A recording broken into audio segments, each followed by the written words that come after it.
Good evening, everyone. It's Tracy, owner of the Balance Center, where we believe that a balanced lifestyle begins in the mind. And you could consider the Balance Center as being a hub for various therapies, wellness, and education. And today we are going to talk about love languages. And love languages are very, very essential when you are trying to get into a relationship or establish a relationship. And I'm not just talking about intimate boyfriend, girlfriend, husband, wife, dating relationship. No, I'm talking about a friendship as well. And I'm talking about relationships between you and your coworker, relationships between you and your children, relationships between you and your boss, your supervisors. Love languages are important. They're very, very essential. And there are 5 love languages, and they are, and it's not in any particular order: words of affirmation, quality time, gift given, acts of service, and physical touch. And what love languages, if you know your love language, right? That is letting you know how you want to be loved, how you receive love, but then also how you show love, how you give love, okay? So, for example, words of affirmation, that means that you want someone to verbally tell you that you are doing a good job. You want someone to communicate with you. You want someone to let you know that that they are listening to you and that they hear you, they understand you. You want someone to communicate with you, to pat you on your back and uplift you verbally. And that's how you receive love, but that's also how you give love. You show love the same way you receive love. For quality time, that's just self-explanatory. You want someone to spend time with you. You want someone to invest in you.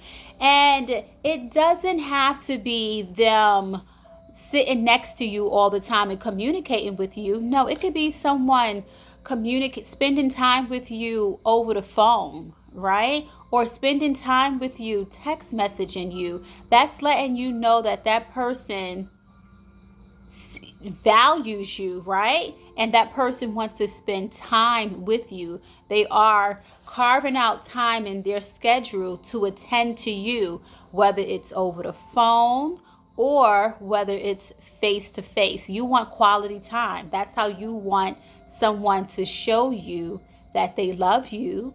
And that's how you show other people that you love them. Giving gifts. So, writing letters, sending cards, buying gift cards, buying items out of the mall, various stores. That's how you let someone know that you love them and how you want to be loved.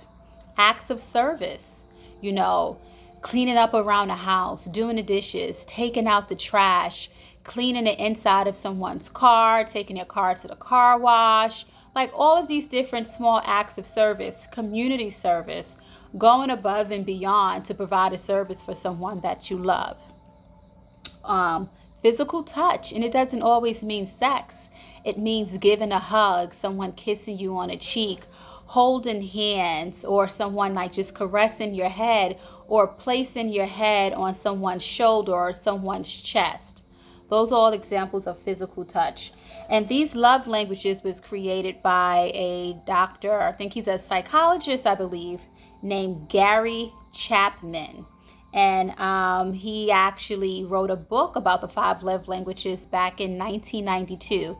And he has various books now talking about love languages as it relates to singles, dating, married couples, children, blended families. There are so many different books that he has out about love language.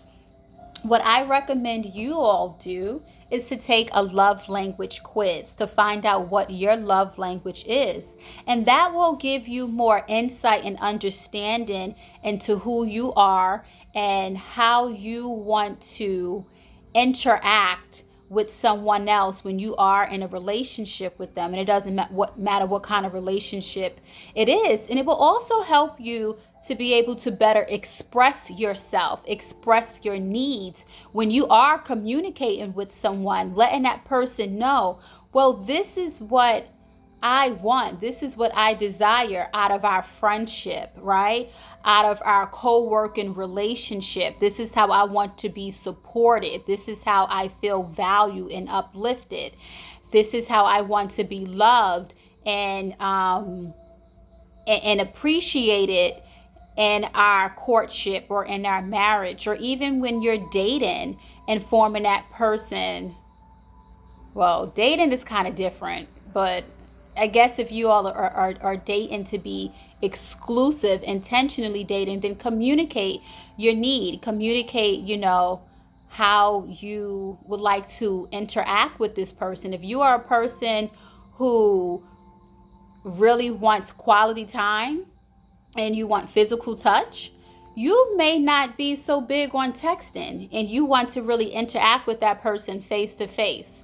So communicate your need, and knowing your love language helps you to be able to better express what your desires are in any relationship that you are in. But then also knowing your partner's love language is important as well, right? Because now that gives you better insight and understanding on how that person wants to be loved.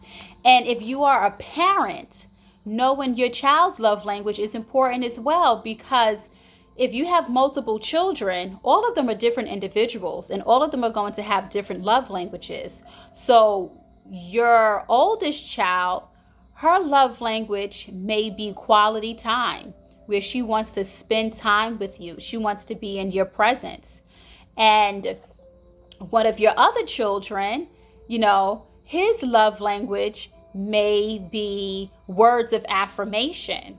So knowing your children's love language will give you some insight into how it is that you should communicate and interact with them, because your child whose love language is gift giving, he's probably always going to make you pictures or buy you things anytime you go to the store. And if you're always like, why are you always buying me stuff? Like, go put that stuff away. Every time I turn around, you buy me something, or you doing this for me. Boy, if you don't go sit down, why are you always doing that stuff? You just completely devalued who he is. And what he's trying to tell you is, Mom, Dad, I love you. He's not verbally saying it, but he's showing it through gifts of service. Through gift giving or through acts of service. So knowing your love language, knowing your child's love language, knowing your partner's love language, knowing your friend's love language, all of this stuff is important if you want to build and maintain positive and healthy relationships. The both of you will have a better understanding on how the